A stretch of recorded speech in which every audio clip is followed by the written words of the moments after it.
Buenos días a todos. Les agradecería porque nos da una especie de taller. O sea, en la parte de abajo,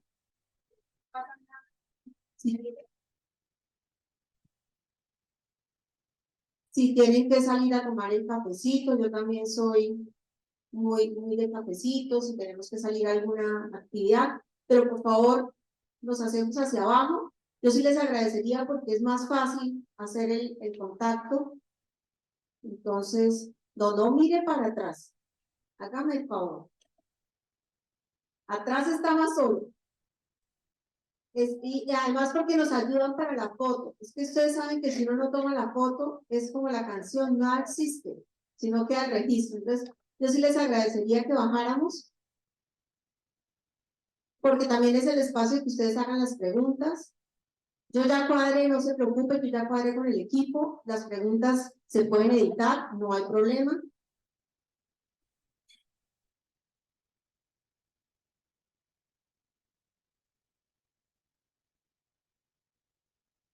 Abajo, abajo, abajo. Bueno, yo voy a mirar, los que se hagan arriba, después no piden ayuda.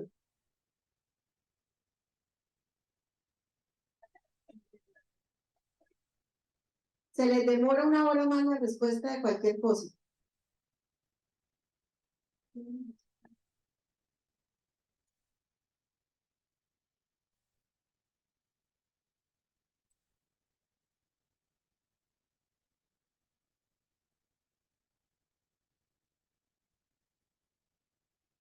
Bueno, yo creo que entonces sí ya. Gracias a todos. Me alegra nuevamente saludarlos en esta nuestra cuarta sesión. Ya nos queda solo una pendiente, les vamos a estar confirmando porque probablemente vamos a cambiar la fecha, no va a ser el martes 5, sino el miércoles 6. Igual les estamos confirmando, así que por favor estén atentos al correo electrónico. Bienvenidos todos a esta sesión donde la jefa María Teresa nos va a contar sobre unas herramientas importantísimas para la supervisión de contratos. Muy práctico, muy didáctico, así que como ella estaba diciendo, los invitamos a todos a hacerse por favor un poco más adelante para que podamos estar muy dinámicos con las preguntas. No siendo más, bienvenidos y espero que disfruten esta sesión. Bueno, ustedes han preguntado por qué dedicarle 4 o 5 mañanas a un tema, cuando uno en la oficina tiene una cantidad de trabajo, o eso solo me pasa a mí. ¿Quién de ustedes ahorita llega y tiene una cosa, 10 cosas urgentes por resolver? Como 20, ¿verdad? Y yo les agradezco también que se hayan tomado este tiempo, pero les voy a explicar un poquito por qué. Uno cuando sabe el por qué, yo creo que es capaz de hacer, de poner la acción cuando algo lo motiva. No es que al final le vayamos a dar premios, no, eso no. Pero sí les quiero contar que cuando yo entré a la universidad en este cargo, recibimos un informe de la Contraloría con más o menos 20 hallazgos. Entonces imagínense, 20 hallazgos. A los 2 días me visitó control interno, la jefe Gloria, ahora como con 10 o 15 cosas también que tocaba arreglar. Y empezamos el trabajo y hemos realmente minimizado mucho el tema de los hallazgos de la Contraloría. Sin embargo, tenemos 2 casos donde sí ha habido, pues no les voy a contar porque no es del caso, pero sí tenemos 2 casos que han sido un poco preocupantes. Y adicionalmente, el tema más recurrente que no hemos podido vencer todavía, que no podemos decir, bueno, este año sí la sacamos del estadio, sigue siendo la supervisión. Entonces, cuando uno es supervisor de un contrato, uno tiene una gran responsabilidad, una responsabilidad civil, una responsabilidad penal, disciplinaria, se los va a decir el doctor Trillos cuando le toque su oportunidad. Y uno ve todo eso y uno se asusta. Y entonces una profesora que yo tenía de contratos decía, es que la contratación no es para cobardes, eso es para valientes, porque uno va arriesgando ahí su libertad, su patrimonio, su tranquilidad. Entonces la idea es que con estas actividades podamos sacar todas las dudas, las herramientas las tenemos. No crean que no las tienen. Seguro ustedes dicen, me nombraron un supervisor, yo no sé cómo hacer eso. Sí lo sabe hacer.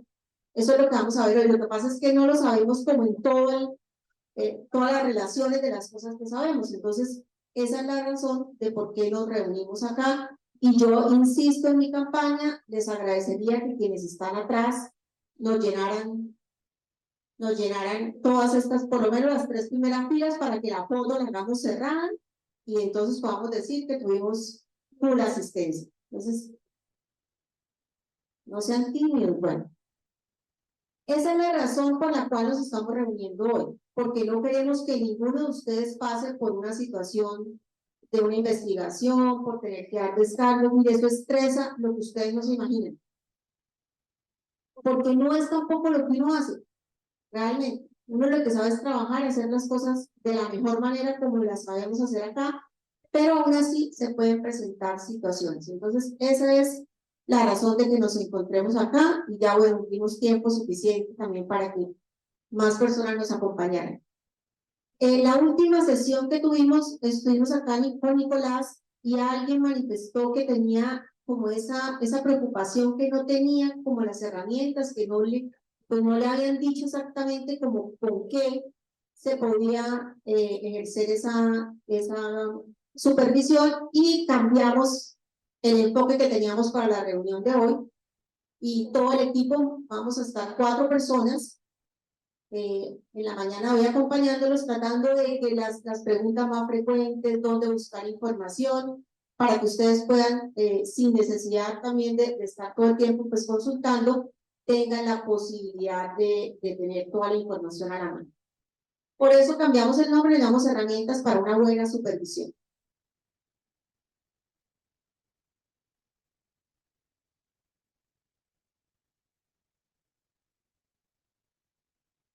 Tenemos una ley, que es la ley 1474 de 2011, que se llama Estatuto Lucha contra la corrupción. Es una ley que surgió, no sé, ustedes, veo personas muy jóvenes, pero hacia 2010, 2008, 2009, 2010. Se dio una cantidad de escándalos en Colombia.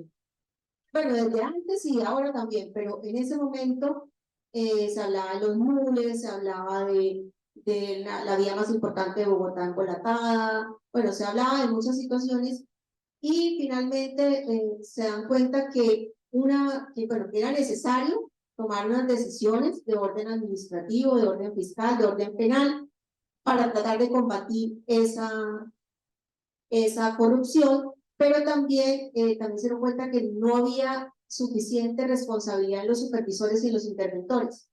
Entonces el contratista hacía cualquier cosa con la obra, por ejemplo, porque en ese momento pues muchos de los escándalos fueron de obra, y cuando iban a mirar, no, pues este supervisor no tiene dientes, como llama uno, es con las uñas que está haciendo el trabajo y no tiene la responsabilidad.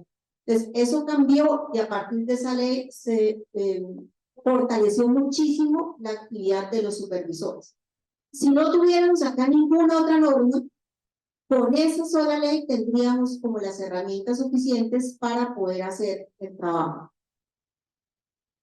Pero también tenemos un manual de supervisión WIS versión 7. La primera vez que la universidad dijo, bueno, esto hay que documentarlo, esto hay que hacerlo formalmente, fue en 2008 y tenemos la última versión 2021. Seguramente el año entrante o pronto tendremos que hacerle una revisión a eso. Pero ustedes van a decir, están desde 2016 porque hasta 2021 hicieron la última actualización. Porque previamente hicimos todo el trabajo de los formatos, de las capacitaciones. Este era como el último punto que reunía toda esa información. Colombia compra eficiente. Nosotros no estamos obligados a movernos, a comprar por Colombia compra eficiente porque somos una entidad de régimen especial. Si se acuerdan, seguramente el doctor César les explicó que éramos un poquito perritos a cuadros, que para algunas cosas utilizamos una, para otras usamos nuestra propia reglamentación, y así debe ser para que tengamos también la autonomía que se necesita para hacer una universidad. Pero no quiere decir que no podamos consultar conceptos, ahí hay una guía, aunque no la apliquemos totalmente, nos puede dar ideas y nos puede ayudar con nuestra tarea. El proceso de selección del contrato. ¿Qué pasa cuando uno recibe qué es lo primero que uno tiene que hacer cuando hace supervisión? Cuando le llega el correo amable, cuando uno tiene 10.000 cosas que hacer y el ordenador del gasto le dice, señor fulano de tal, usted ha sido designado como supervisor de este contrato. ¿Qué es lo primero que ustedes en el que hacemos?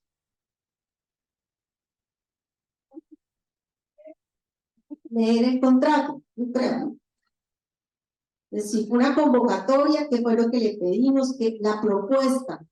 ¿Quién de ustedes, honestamente, cuando recibió una supervisión, lo primero que hizo fue revisar la propuesta y aprenderse? Porque la propuesta hace parte del contrato. El contrato para nosotros en una orden es esa hojita o 2 hojitas, donde está el nombre, donde está el valor, donde está la firma, donde hay algunas condiciones, pero ese no es solamente el contrato administrativo. El contrato administrativo es todo lo que viene antecedente y obviamente la oferta obliga. Entonces, esa propuesta que recibimos, que evaluamos y que, bueno, no evaluamos nosotros supervisores, el ordenador del gasto en su equipo decidió que era la mejor para la universidad, eso es lo que tenemos que verificar que se cumpla. Entonces, lo primero, yo creo, es, bueno, después de que uno ya le pasa como otra vez, es ir al contrato, ir a mirar qué propuso, quién era, en cuánto tiempo, de qué forma, si va a ser parcial las entregas, si va a ser en un solo momento, si es algo importado. Entonces, yo cómo hago con algo importado que yo ni conozco el que me lo va a vender, ni puedo hablar con él. Bueno, todo eso hay que tenerlo en cuenta porque sí nos toca hacer ese seguimiento. Sí o sí. El sistema de gestión de calidad. Entonces, en el sistema de gestión de calidad, ustedes entran por allá por alguna parte y por otra parte, también tienen que decir al sistema que son humanos, entran allá al tema y encuentran un mapa de procesos que ahí está clarísimo. Digan si no, clarísimo. Miren, eso está perfecto, se lee increíble. Y ahí hay en ese circulito hay una que se llama contratación. Abrimos ahí y ahí encontramos la caracterización, los formatos, las guías. Bueno, hemos tratado en estos años de que todo quede documentado ahí porque obviamente eso sabe el tamaño de la universidad, la cantidad de gente que entra, sale, que cambia hoy en día son profesores, después son directores, después son administrativos. Entonces, como que quedara en alguna parte la mayor cantidad de información. Entonces, ahí tenemos en contratación y ahí en el otro lado vemos que ahí están los formatos en rojo. Ustedes lo ven clarísimo, dice manual de supervisión, el último resalto que tenemos ahí. Entonces, ahí podemos también tener la información. Nosotros siempre les aconsejamos que utilicen el último formato, o sea, que cada vez que vayamos a utilizar un formato, nos tomemos el trabajo de ir hasta allá, porque es que Marisabel, la profesional de calidad, ella cada rato anda cambiando las cosas. Entonces, es bueno uno asegurarse que siempre esté en el último formato. Ya tengo versión 5, bueno, ya tengo varias versiones de cada uno. Y si no hacen así, entonces Nicolás, que está al lado, les devuelve el documento. Entonces, procuremos siempre por disciplina estar buscando como la última versión. Además, porque a veces usar formatos anteriores le juega unas malas pasadas con fechas y eso. Entonces, esa es como una recomendación. Bueno, volvemos, ahora vamos a mirarlos como uno por uno. Estatuto anticorrupción. Entonces, supera el vacío en la normatividad porque realmente no había algo que específicamente dijera que tenía que hacerse en muchos temas de lucha contra la corrupción. Fortalece el control y seguimiento a toda la ejecución contractual. Para que un contrato llegue a feliz término necesita varias cosas. Necesita haber nacido bien, o sea, haber hecho un estudio técnico para hacer las condiciones de ese contrato, haberse seleccionado un buen contratista, pero también requiere que al final o en la ejecución tengamos un buen supervisor, alguien que tome las decisiones a tiempo. No todo lo que uno planea se ejecuta. Si uno planea una cosa, lo planea y a uno las cotizaciones le dicen que los computadores se lo van a entregar en 2 meses. Y uno ya sabe, bueno, en 2 meses. Al mes, entonces le llegan 4 cartas de todos los grandes, de las marcas. Y le llega por allá de la asociación de los que venden computadores, que faltan unas piezas porque están escasas. Eso nos pasó alguna vez aquí. Y uno dice, bueno, ¿y ahora qué hago? Le aplico la póliza, me quedo sin los computadores, me devuelve la plata, ¿qué hago? Entonces son decisiones que hay que tomar en algún momento. Y entonces uno dice, bueno, verifico, efectivamente, hay esa situación mundial, ¿qué hacemos? Los containers y los no sé qué, y en China, y post-COVID, y toda esa situación. Y llego a la conclusión de que, bueno, que es necesario dar un plazo adicional. Pero eso es sustentado, evaluado, no es solamente porque me lo pidió el contratista y bueno, entonces yo lo tramito, no, eso hay que analizarlo y documentar. Entonces, por eso digo que eso también hace parte de que los contratos lleguen a feliz término. Y es muy importante. Todos los contratos estatales deben contar con supervisión e interventoría. Entonces, interventoría normalmente nos asociamos a obra o a alguna actividad, alguna ejecución o objeto que sea muy complejo y requiere una capacitación, una formación muy especial. Eso dentro de esa ley. Y la supervisión, todos los contratos deben tener supervisión. Señala los deberes de supervisores e interventores y se les hace responsables de poner en conocimiento de la entidad cualquier acto de corrupción. Todos los funcionarios públicos tenemos la obligación de que cuando advertimos un acto de corrupción tenemos que denunciar. Pero si además somos supervisores, tenemos que poner en conocimiento cualquier cosa que veamos irregular para que la entidad pues tome las medidas del caso. También alertar oportunamente sobre posibles incumplimientos. Responsabilidad solidaria con el contratista, además de las diferentes formas de responsabilidad. Eso es muy importante. ¿Qué es responsabilidad solidaria? Que nos toca por igual. O sea, si no cumple el contratista y el supervisor fue negligente en su trabajo, también terminaría asumiendo esa responsabilidad. Este es nuestro manual versión 7. Esta es la tabla de contenido. Yo sé que todos ustedes lo conocen, pero por si las moscas están los objetivos, alcances, los principios. Recuerdan que en reuniones anteriores siempre decimos que los principios son fundamentales, porque cuando uno no tiene la norma específica que aplicar, tiene que acudir a los principios para tomar cualquier decisión. Definiciones, la normativa, las responsabilidades, cuáles son los objetivos, cómo se designa un supervisor, cómo se contrata un interventor, funciones del supervisor, obligaciones, informes, lineamientos, los formatos que ya tenemos definidos allá en calidad, recomendaciones del sistema de gestión de seguridad en el trabajo, que también fue una actividad que ustedes hicieron con Juan Camilo, liquidación del contrato, las sanciones, todo eso lo vamos a encontrar ahí. Mucho de lo que está ahí también está en la ley 1474. O sea, no podemos desconocer o no aplicar esa norma porque es de carácter general. Ahora, Colombia Compra Eficiente. Colombia Compra Eficiente dice que debe hacerse una gestión de los contratos, que era lo que estábamos hace un momento hablando, o sea, que sea bien estudiado, que sea bien contratado, bien seleccionado el contratista, hecho el seguimiento y que al final logremos el beneficio para el cual se hizo el contrato. O sea, nunca hacemos un contrato para salir de esto tampoco perdiendo. Siempre es porque hay una necesidad que se prioriza, porque generalmente las necesidades son mayores que los recursos y por eso acudimos a ese contrato. Entonces, ¿qué nos dice Colombia Compra Eficiente? Que la gestión contractual inicia en la etapa de planeación. Todos los documentos del proceso deben incluir las condiciones de hacer el seguimiento. O sea, plazos, calidad, todo lo que tenga que entregar adicional, capacitaciones, todo lo que implica el contrato tiene que estar dentro de los documentos y desde el tema de la planeación. Solo no le puedo decir al contratista cuando ya hizo contrato, ay, es que a mí se me olvidó que además me tenía que capacitar 20 personas y que me tenía que hacer 2 o 3 visitas de seguimiento, porque eso tiene un costo y no estuvo dentro de la propuesta, ni lo que le solicitamos, ni lo que el contratista ha presentado.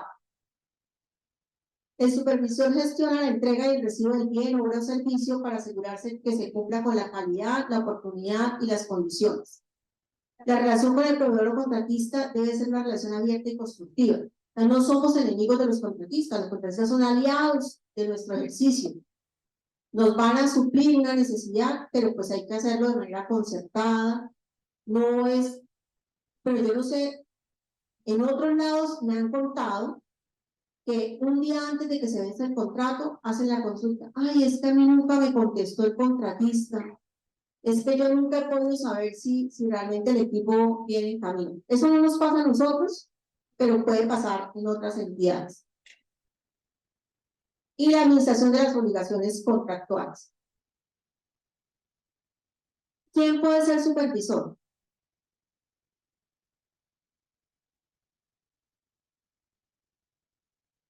Los funcionarios, dice Camilo. ¿Un contratista puede ser supervisor? Un funcionario. ¿Qué puede hacer un contratista frente a una supervisión?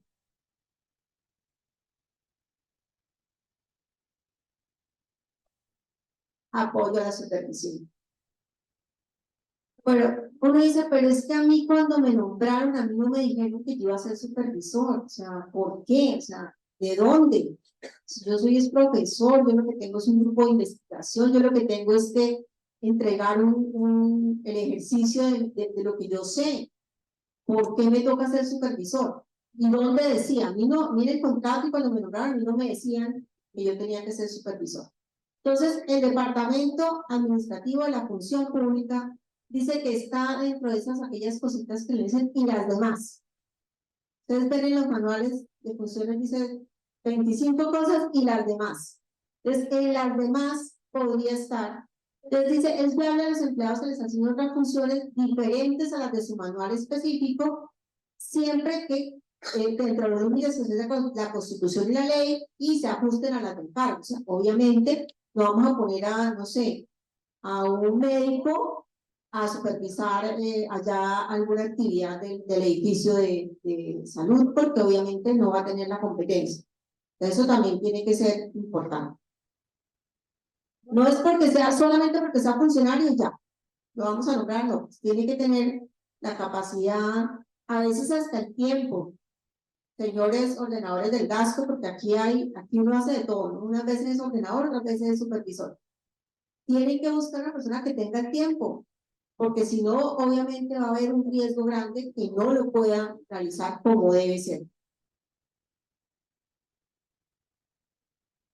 Colombia Compra Eficiente nos dice que no se requiere un perfil específico, pero sí recomienda que tenga que ser mínimo par del contratista. Por eso les decíamos, un médico, imagínense, interactuando con los ingenieros, yo creo que sería un poco complicado. Entonces no requiere un perfil determinado, pero sí actuar al menos como par del contratista y que tenga asignadas funciones relacionadas con el objeto contractual. Hacer un análisis de la carga operativa de quien va a ser designado, por lo que les decía, para no influir en el riesgo de que no tenga tiempo suficiente para hacer esa supervisión como debe ser. La designación debe ser en la misma fecha en que se adjudique el contrato, a más tardar, cuando el mismo sea resultado de un proceso de contratación competitivo o se asigne en los casos de contrataciones directas.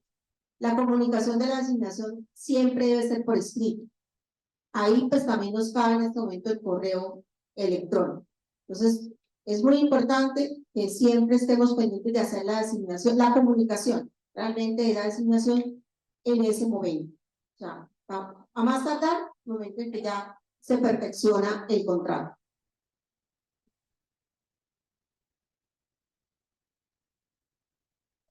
Nosotros, ¿cómo lo hacemos normalmente? en la contratación directa, que es la mayoría de la contratación que hacemos en la universidad. Entonces, aquí en este documento que se llama Informe de Oportunidad y Conveniencia, en alguna parte hacia el final dice designación del supervisor y ahí van a colocar el nombre de la persona que fue escogida para esa designación. Recordemos que el informe de oportunidad y conveniencia es el que hace como toda la recopilación de la etapa de planeación en la contratación directa.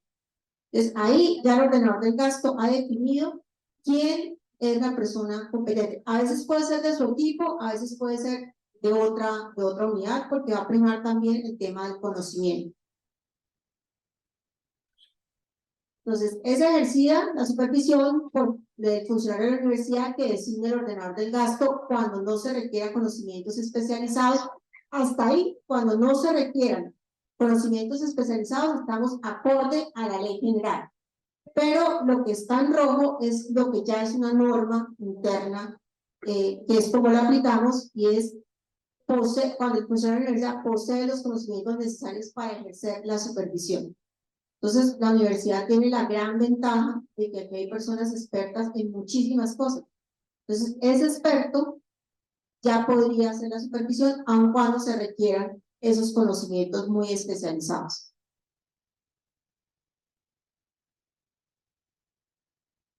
Competencias de un supervisor. Pero tiene que ser organizado. Entonces, organización, planificar, estructurar y ejecutar todos los controles y verificaciones que deben adelantarse en el desarrollo de ese contrato. Tiene que ser honesto, realmente. Eso no deberíamos pues ni siquiera tocar el tema, pero si vemos todos los días los medios de comunicación, uno está todo el tiempo bombardeado de una cantidad de noticias que es mejor a veces no verlos. Si uno hace el ejercicio una semana de no ver noticias, vive un poco más tranquilo. Trabajo en equipo y proactividad. Entonces, adecuada articulación con el contratista. Entonces, ahí ya viene siendo como un equipo. Lo que decía, hay que tomar decisiones, hay que organizar cosas. Yo recuerdo también hace 7 años cuando empecé, alguien me comentó que habían comprado un equipo muy voluminoso. Llegó a la universidad, todo súper bien, y cuando fueron a instalarlo, no cabía por la puerta. No podía entrar al laboratorio. ¿Qué nos faltó ahí? El tema del supervisor de haber dicho, bueno, vamos a ver si realmente qué adecuaciones le tengo yo que hacer a este laboratorio. Cuando los equipos son muy pesados, pues le hacen refuerzo al tema pues, de los pisos, cuando requieren adecuaciones en el tema eléctrico, todo eso hay que hacerlo, porque es solo que me llegue el equipo ahí en grande en el local, a mí no me va a servir para nada y voy a demorar como supervisor el beneficio que se estaba esperando de esa compra por un trámite administrativo que hubiera podido hacerse con el tiempo suficiente. Profesionalismo y ética, criterios propios de la formación profesional o técnicos, criterio técnico, obviamente. Habrá supervisiones muy sencillas, habrá otras mucho más complejas. Entonces, esas son como competencias, realmente son competencias que deberíamos tener para casi cualquier cosa que tengamos que hacer. Pero el tema de honestidad, algunas competencias de las que tratamos, nosotros también las tenemos en un documento que es el de buen gobierno. Los valores y principios institucionales. Eso de vez en cuando uno lo vuelve y lo repasa, y entonces ahí nos dice que hay que tener eficiencia, transparencia y corresponsabilidad en la gestión de los recursos, cuidado y defensa de lo público, ética en la responsabilidad pública, y los servidores universitarios deben ajustar su conducta tanto a la ley como a los postulados éticos que deben regir los actos de los servidores públicos encargados del recaudo, custodia, aplicación, administración y ejecución de los saberes públicos. Uno con su recurso, con su dinero, uno puede hacer realmente lo que quiera porque es propio. Es decir, yo puedo salir a la esquina y empezar a, no sé, a regalar bonos, o puedo ir a comprar el carro último modelo, si lo puedo pagar. Pero cuando el recurso es público, debemos tener todo el cuidado del buen administrador, del buen padre de familia. A veces hay que tomar decisiones conservadoras porque está en juego un recurso público. Entonces, es muy importante como tener en cuenta eso por la responsabilidad que implica. Conflicto de intereses, el interés personal colisiona con los deberes o obligaciones del cargo y en ese caso existe la alternativa de declararnos impedidos. Y ya el superior vendría a tomar la decisión sobre el caso particular. Recuerden que también tenemos un manual para el trámite de los conflictos de intereses.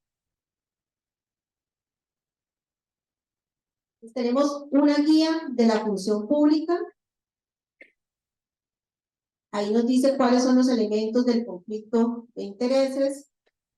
Entonces, es tener un interés particular y directo sobre la regulación, gestión, control o decisión del asunto, que dicho interés lo tenga alguna de las personas que intervienen o actúen en su condición de empleado público conforme lo regulado por la normativa vigente, que no se presente declaración de impedimento para actuar en el mismo por parte del empleado público. Eso es lo que nos dice el Manual General de Función Pública. Y nosotros tenemos también un manual WIS con unos ejemplos. Yo sé que todos ustedes también ya lo manejan. Ahora, prohibiciones.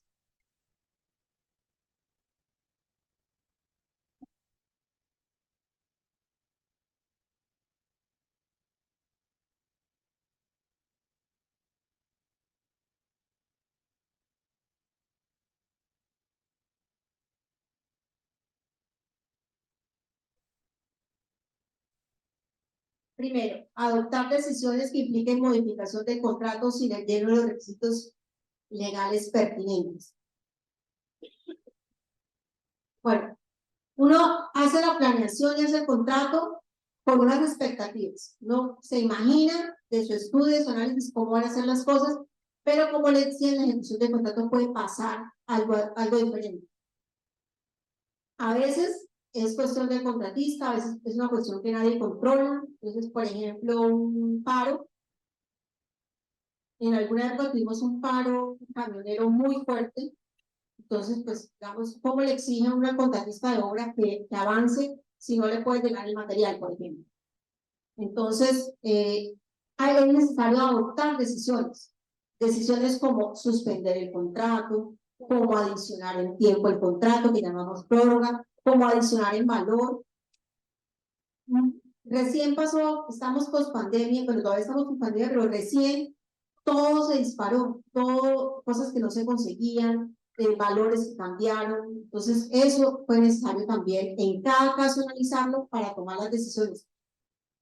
No se trata de tumbar al contratista, ni tampoco de que pierda el Estado. Tiene que haber un equilibrio dentro del contrato y entonces por eso es que se deben tomar decisiones. Señora, necesitamos micrófono por allá arriba.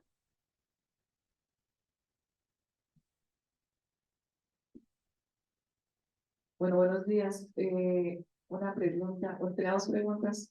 La anterior era, no es conflicto que el supervisor de gasto, que el supervisor sea el mismo ordenador de gasto, ¿cierto? O sea, eso no hay problema ahí. No hay problema. Bueno, esa es una pregunta. Y la otra es en la parte de adicional prórroga, pues digamos que formalmente yo ya me doy cuenta que por alguna X razón el contratista no va a cumplir por lo que usted dice, se demoró algo. ¿Cómo o sea, ante quién debo hacer, o sea, en ese caso, cómo es el proceso para formalizar una prórroga? ¿Sencillamente se concerta o debo enviar un correo directamente a confirmación o cómo sería cuando yo ya me doy cuenta que el contratista no va a cumplir y que tengo muy seguramente que hacer una prórroga? No me ha pasado, pero quisiera saber. Bueno, en ese caso, más adelante vamos a ver el formato de adición, pero para adelantar el tema, realmente eso implica una modificación del contrato. Para nosotros el contrato es la orden. La modificación debe estar igualmente con las dos firmas. A veces, cuando es prórroga, lo hacen en el mismo formato, hacen la modificación, pero yo recomendaría siempre mejor hacer un otro sí. Entonces, para el tema de otro sí, consulta con la división de contratación, nosotros le facilitamos la información sobre cómo hacer ese otro sí o ese adicional como tal. Porque además también implica otras cosas como modificar pólizas, pero eso lo vamos a ver ahorita más adelante. Entonces, esas decisiones no las puede tomar, las que modifican el contrato no las puede tomar el supervisor.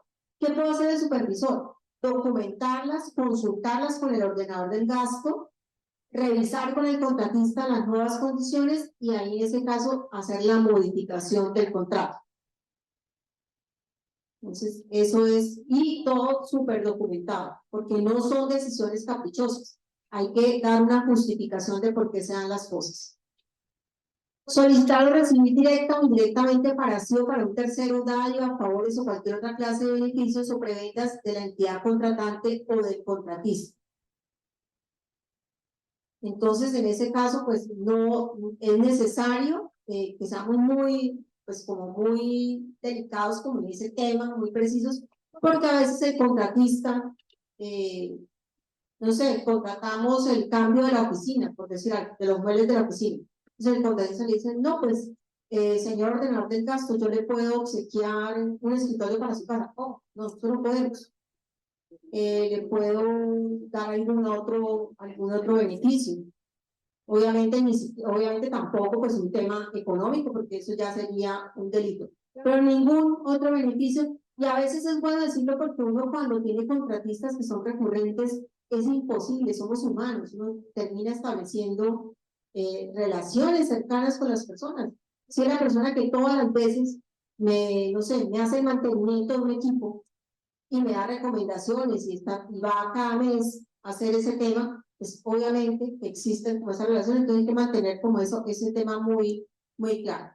Omitir, denegar o retardar el despacho de los asuntos a su cargo. Todos, absolutamente estoy segura que todos vivimos muy ocupados. Entonces a veces uno se le va pasando el tiempo y lo que yo les digo, el día anterior, no es que ya mañana se me vence, yo no sé cómo hacemos, qué hago, no sé qué me aconsejan. Es mejor, pues, en ese caso, ir tomándose el tiempo de ir haciendo las cosas y no esperar.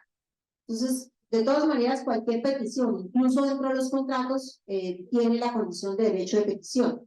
Entonces, en algún momento habrá que contestarlo formalmente. Si no lo hacemos, pues también tenemos consecuencias disciplinarias y a veces la demora genera unos costos mayores.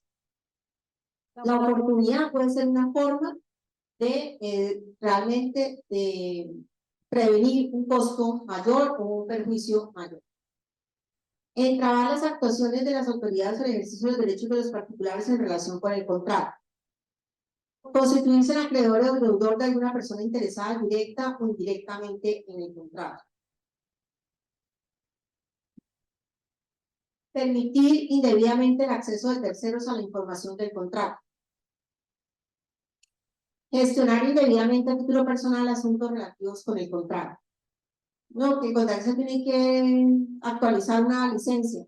Es el contratista, es la obligación de él como tal hacerlo.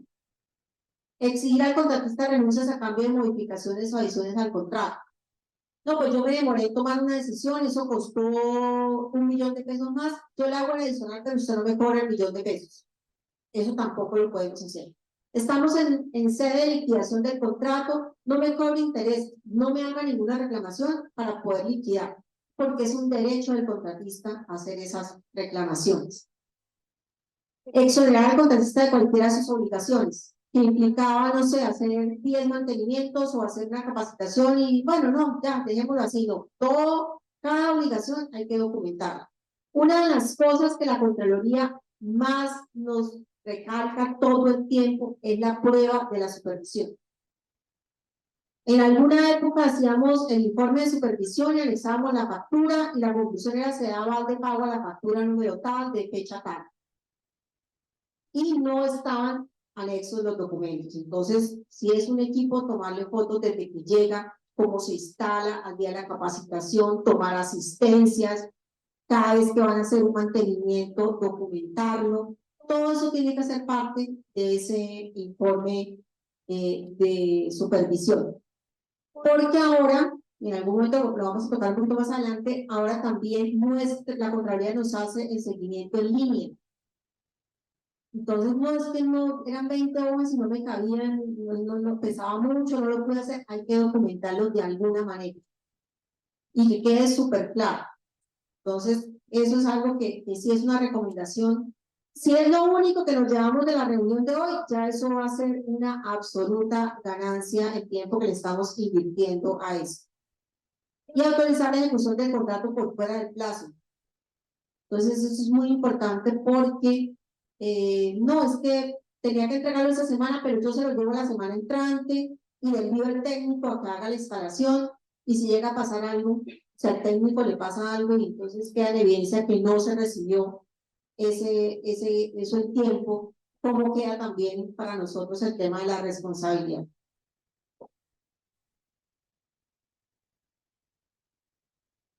Tenemos también obviamente nuestro manual de contratación, nuestro estatuto de contratación, que nos dice que la supervisión es el seguimiento técnico, administrativo, financiero, contable y jurídico sobre el cumplimiento del objeto del contrato. Imagínense. Hay que ser financiero, hay que ser contador, abogado, lo técnico, pues que cada uno ya lo tiene. Puede ser adelantado por el ordenador del gasto del servidor que esté designe, incluido el director de la unidad gestora. En algún momento antes de este acuerdo, teníamos en el acuerdo 34 y el 50, que cuando la unidad gestora era diferente del ordenador del gasto, tenía que asumir la supervisión en la unidad gestora. ¿Por qué? Porque es la que tiene el conocimiento. Aquí les pasa, aquí pasa mucho que uno es ordenador de algo que uno ni siquiera a veces sabe mucho, porque por ejemplo es un vicerrector. Entonces, por la cuantía le corresponde la ordenación, pero realmente el tema técnico preciso, el detalle del contrato, pues no lo tiene también a la mano. Entonces, por esa razón decía el estatuto anterior que tenía que ser el jefe de la unidad gestora, pero en este momento pues ya queda libre a que sea quien mejor pueda desarrollar esa actividad. A veces el jefe de la unidad gestora tampoco era el más idóneo, puede ser un profesor del grupo. Entonces, en ese caso, esa fue la modificación que se hizo. Pero no se debe hacer solos, o sea, no tiene que estar solo con esa responsabilidad. Dice que las funciones serán adelantadas con el apoyo de las unidades asesoras, que es planeación, el asesor jurídico, jefes de división, coordinadores de programas especiales y unidades asesoras, dependencias, comités o tipos de trabajo que se conformen para asesorar los aspectos académicos, técnicos, económicos o jurídicos de la contratación. Entonces, siempre podemos acudir a cualquiera de esas instancias asesoras y nos tienen que ayudar, porque nos tienen, no, pues seguramente nos van a ayudar con mucho gusto en esa parte. Doctora, otra pregunta, dos preguntas. Con relación a cuando usted mencionó las subdivisiones, usted mencionó que una está obviamente que uno reciba algún beneficio material, o sea, por parte del contratista. Pero si, por ejemplo, el contratista da una adición a lo que, por ejemplo, se está comprando un equipo y ese equipo tiene unos insumos que son unas cintillas para medir. Si él, adicional a lo que trae el equipo, en la entrega hace adición de otra, sí, de otro kit para, o sea, de medición que se usa para el equipo, que son los pagos para el equipo, ¿eso tampoco se debería recibir? Eso se puede recibir, pero debe quedar contemplado, como todo lo que entregó. Y a veces eso que es un consumible, pero a veces de verdad son cosas adicionales a los equipos que ellos a veces entregan y eso igual tiene que llevarse inventario y todo lo demás. Y la otra pregunta es que yo, digamos que he sido supervisora más que todo del semillero, de ejecución presupuestal del semillero, ¿sí? Y al comienzo de este año me llegó un requerimiento o un correo de control interno porque yo no había subido un contrato a SEGEP, no, a SECOP, perdón, a SECOP, ¿sí? Pero yo nunca, o sea, yo ya llevaba varias supervisiones y nunca había hecho yo ese trámite, ¿sí? Entonces, mi inquietud Yo digo, o sea, si eso es lo que hay que hacer, pues yo lo he hecho mal muchas veces, fue lo primero que pensé, porque no lo he subido. Pero finalmente, desde la DIEF, la persona la secretaria lo debía cargar, o sea, lo había cargado antes. Entonces mi inquietud es hasta, porque aparecía el ordenador de gasto de la DIEF, ¿sí? Entonces mi pregunta es cuando uno hace, se supone que uno se convierte en ordenador del gasto, eh, o sea, es que la primera vez que me pasaba, entonces me parecía me llamó tanto la atención que dije, no, lo he hecho mal. O sea, la designación de ordenador del gasto, en el caso, por ejemplo, de los semilleros, ¿es el DIEF o es el director docente orientador del semillero? O el ordenador del gasto. Bueno, ese es un tema, vamos a salirnos un poquito del tema de la supervisión para atender esto, y es que, como les decía en algún momento hace un rato, la Contraloría nos hace seguimiento en línea. Ya ni siquiera vienen y nos piden los contratos, sino simplemente entran, miran en una plataforma que ellos, para ellos llama así Observa, y ahí viene el tema. Entonces, hemos tenido dificultades con eso. Ustedes entenderán que son 6.500 contratos que se hacen por año. ¿Los hacemos en la división de contratación? No, los hacemos entre todos. Entonces, se creó hace un tiempo atrás, ya como 2016, finalizando, un repositorio que se llama Nuevas Versiones. Allá llevamos toda la información, y lo que hacemos desde contratación es, a partir de ahí, alimentar tanto SECOP 2, que nos obliga ya a publicar, como si observa para ambas, todos los documentos van a ambas plataformas. Entonces, ¿qué es lo que pasa? Cuando llega la Contraloría y dice, mire, de 6.500 contratos le faltó información a 50 contratos. Entonces, ya nos está diciendo que no estamos cumpliendo con ese deber de publicar, y entonces vienen las sanciones. Hacen unas investigaciones, una sanción económica, es una sanción pues dolorosa. Yo particularmente tengo abierta una investigación respecto a eso, pues yo no puedo controlar las 200 unidades que hacen contratos para saber si publicaron o no publicaron en tiempo. Entonces era muy complicado, y la Contraloría ha entendido esa situación, y entonces nos ha dicho, el supervisor va a tener que asumir, no lo de publicar, obviamente, la verificación de que se haya publicado en tiempo. Eso va a ser una parte de las cosas que ya adicionalmente tiene que hacer el supervisor. Y en un caso reciente también nos llamaron la atención la Contraloría sobre eso, y recayó en el supervisor. Entonces, obviamente, hay que estar muy pendientes. Yo la recomendación que les doy, y tratamos de aplicarla, es: tan pronto se produzca el documento, subámoslo. Subámoslo, porque uno dice, ay, eso lo hago mañana, y mañana llega con 2 o 3 situaciones adicionales, y ya no puede, se le pasó, y entonces se le pasaron los 3 días, y lo hizo ya tarde. Yo creo que lo mejor, siempre lo hemos dicho, es ir en línea, en tiempo real. Se creó el documento, seguimos, subámoslo. Es un poco engorroso, yo sé, pero créanme que es importante que eso lo hagamos, porque obviamente hay unas sanciones importantes. ¿Qué pasa si es muy complejo lo que hay que supervisar, o ya el supervisor tiene 2 o 3 supervisiones asignadas? Pues puede contar con apoyo a esa supervisión, y puede ser o un funcionario, otro funcionario, o puede ser incluso contratar a alguien para que apoye esa supervisión. Nunca va a perder, obviamente, la responsabilidad, sigue siendo, pero va a tener una ayuda en ese tema. Señora, ya va el micrófono. Aprovecho mientras llega el micrófono para saludar a las personas que están en las sedes, que nos están acompañando. ¿Cómo verificamos nosotros como supervisores de que sí haya encargado o la persona encargada, que le pasó a la compañera que decía, que sí se haya cargado la información de los documentos en sí? Observan que tengan un permiso. En nuevas versiones. Ustedes lo que revisan es nuevas versiones. Si en nuevas versiones está publicado a tiempo, y la división de contratación se demora en llevarlo a las plataformas, es ya responsabilidad nuestra. Entonces, hay 3 días para SECOP, en la norma que regula SECOP, hay 3 días para publicar los documentos a partir de su perfeccionamiento, su creación. Nosotros tenemos un acuerdo que nos dice que son 5 días. Entonces ustedes entran a nuevas versiones o entran y consultan el contrato.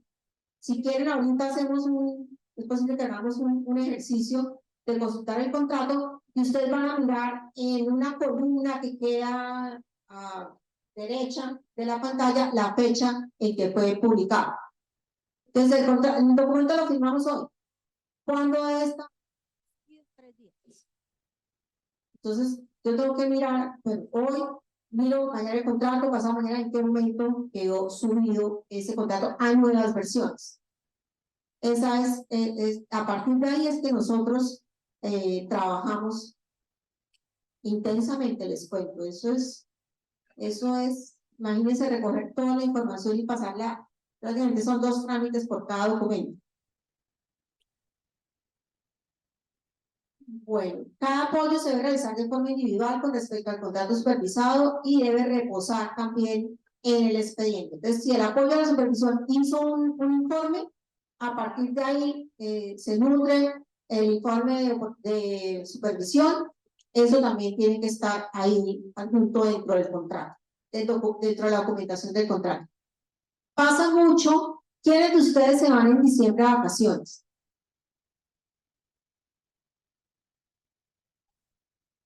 Yo soy como Camilo, así, a veces 2, 3 días, a veces 5 días.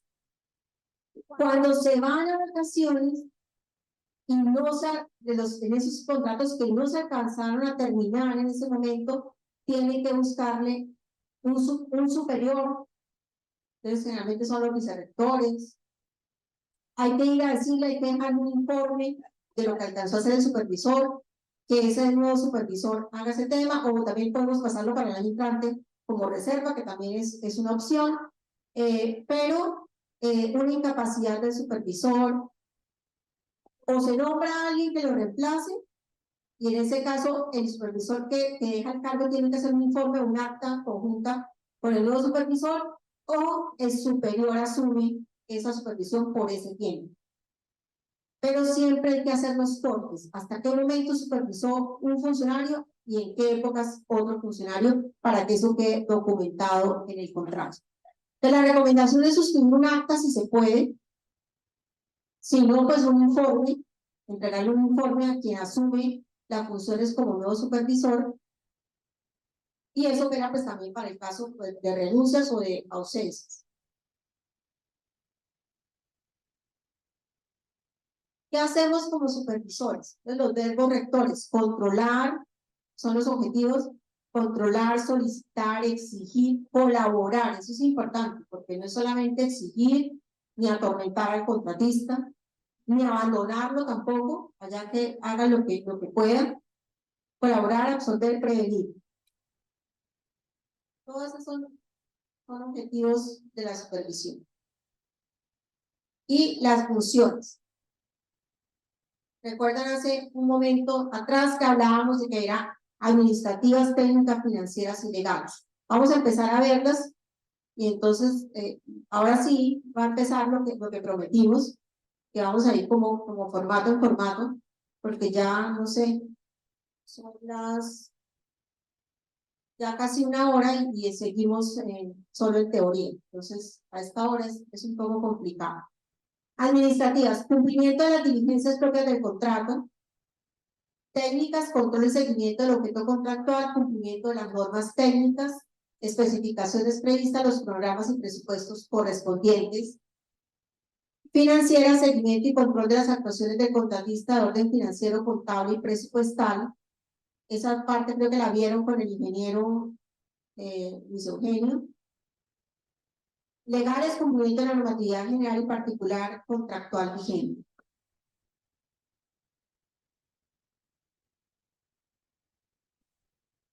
Primera función legal, verificar que el contrato cumpla con los requisitos de perfeccionamiento y ejecución. ¿Qué es perfeccionar un contrato? ¿Cuándo queda perfeccionado un contrato?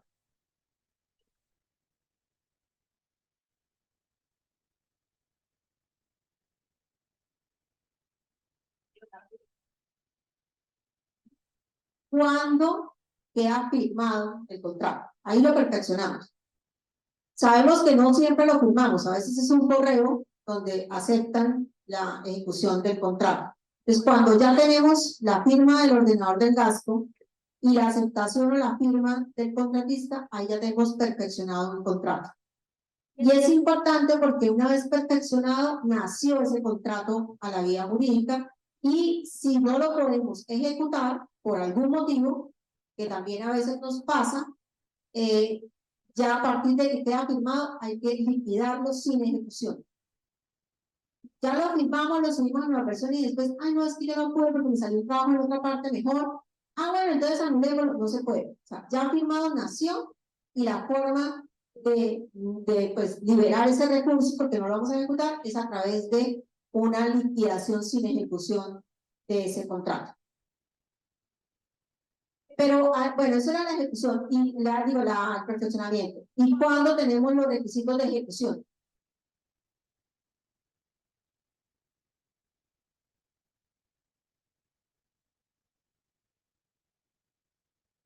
Depende, dice aquí el abogado. Todo depende.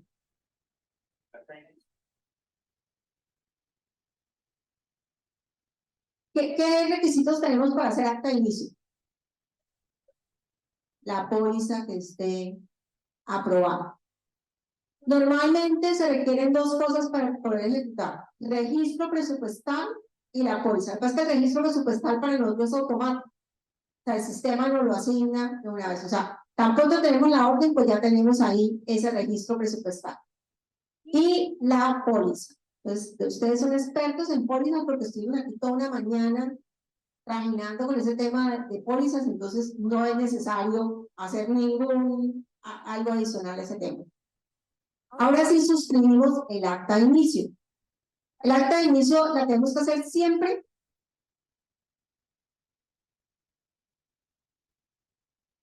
cuando tengamos pólizas pues, que nos exigen el estatuto que hagamos.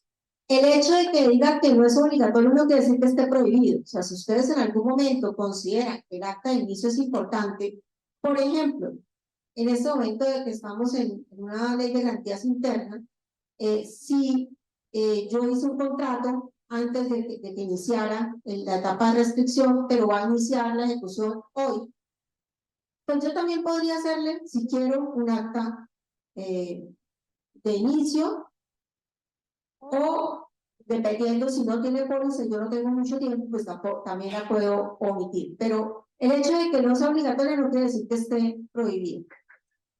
Velar porque la garantía se encuentre vigente y actualizada en caso de adiciones.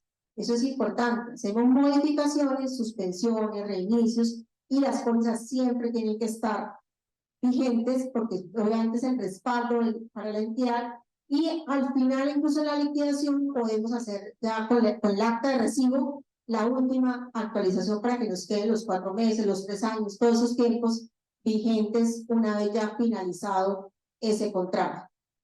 Velar por el cumplimiento de obligaciones laborales, pagos de salud, pensiones y parafiscales y el tema de seguridad del trabajo. También ustedes ya son expertos en ese tema, sin embargo vamos a tocar unos tipsitos ahora. Documentar el incumplimiento del contratista es importante. Tenía que entregar un informe, tenía que hacer algo, eso hay que documentarlo. Responder oportunamente a las solicitudes y peticiones del contratista dentro del término legal. Recuerden que de todas maneras cualquier petición en últimas termina siendo un derecho de petición. Presentar informes cuando sea requerido por el ordenador del gasto o los organismos de control. Acta de inicio. O sea, aquí tenemos nuestra acta de inicio. Bueno, en rojo está en todos los formatos, digamos lo que uno tiene que diligenciar, ¿no? Yo recomiendo que después de que uno lo haga, le quite el rojo y lo pase a negro para efectos de escaneo o de digitalización. Algunas personas lo conservan en rojo. ¿Qué es importante? Entonces es obligatoria para todos los contratos menos en los que no se han solicitado pólizas. Revisar el contrato incluida la fase precontractual. Lo tenemos que tener ahí en ese momento la revisión para tener certeza que podemos dar inicio a ese contrato.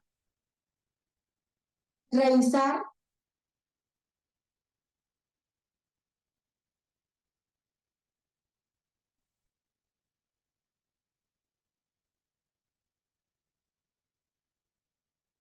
Revisar la fecha de perfeccionamiento del contrato, la firma o aceptación.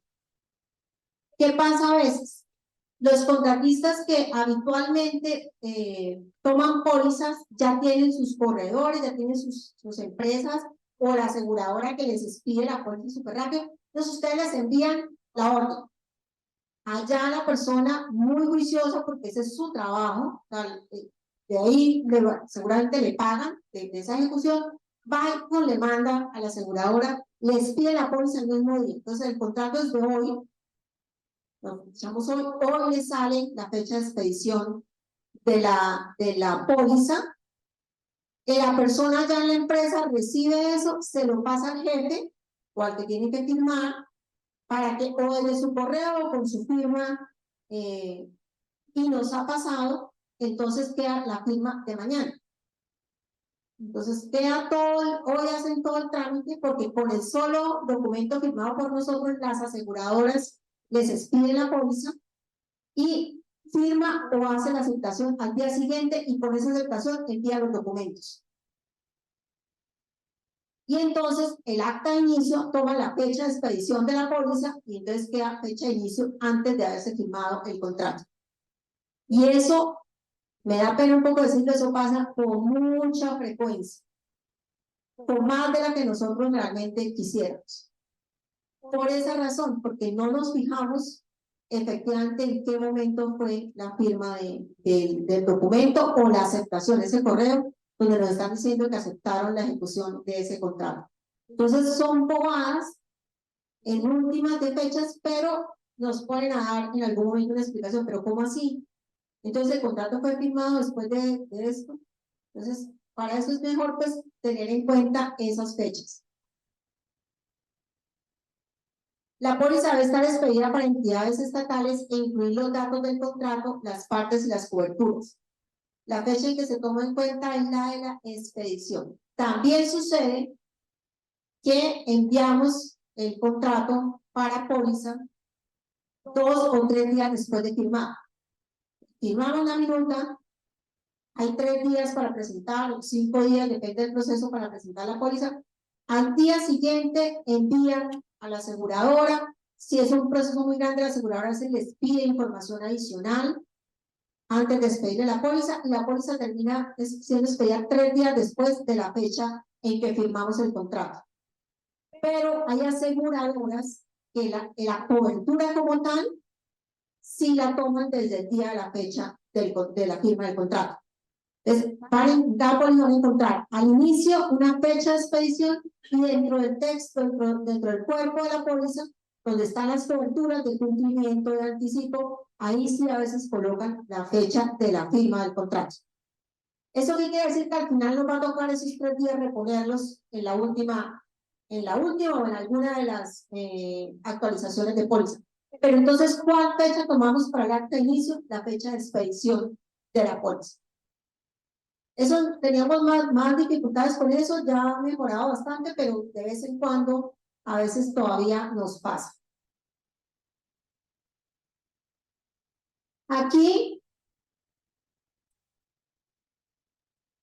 es importante que coloquemos la información de la póliza, desde hasta las vigencias, el número de la póliza, porque esa información nos va a permitir la identificación de ese documento cuando tengamos que hacer alguna reclamación.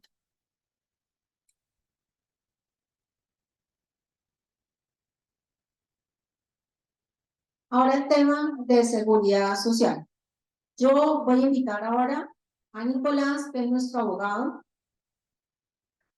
Ustedes ya lo conocen porque seguramente han consultado muchas cosas con él, al menos de forma telefónica, pero entonces él nos va a hablar un poquito de esas cositas de la seguridad social que a veces nos dan dificultades o nos pueden hacer consultas. Nicolás. Señor. Ya va el micrófono para allá. Buenos días, doctora María Teresa. Una pregunta respecto a lo de la póliza. Yo tengo claro que en el acta de inicio se coloca fecha de expedición, pero si, por ejemplo, es 2 días después, pero en la póliza, en el cuerpo de la póliza, yo veo que la cobertura es de 1 año y de la fecha y 4 meses más, tengo que modificar esos 2 días de expirar de así la cobertura esté bien. La cobertura son las vigencias, Sí, señora. no, pues lo que revisamos es la vigencia, que sea de entidades estatales y que la vigencia esté conforme. Si nos demoramos 5 días en expedir la póliza, seguramente esos 5 días nos van a hacer falta al final.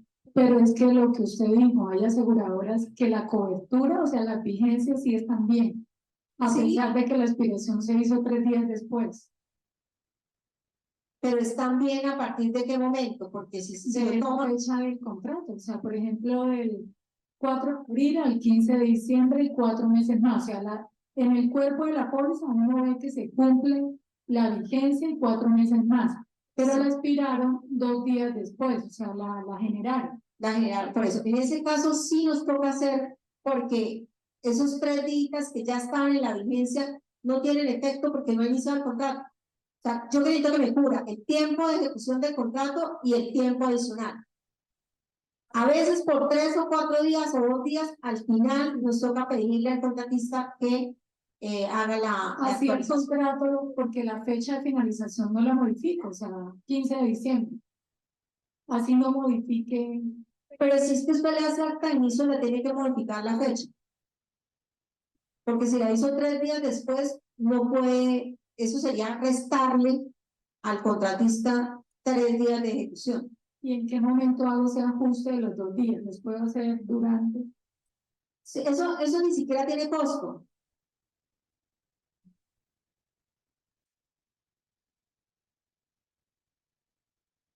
Ah, claro, con el acta de inicio, me está diciendo aquí Carlos, uno va a la aseguradora y la aseguradora le cobre, eso no tiene ningún costo, porque es la fecha cierta a partir de la cual hay ejecución del contrato. Gracias, doctor.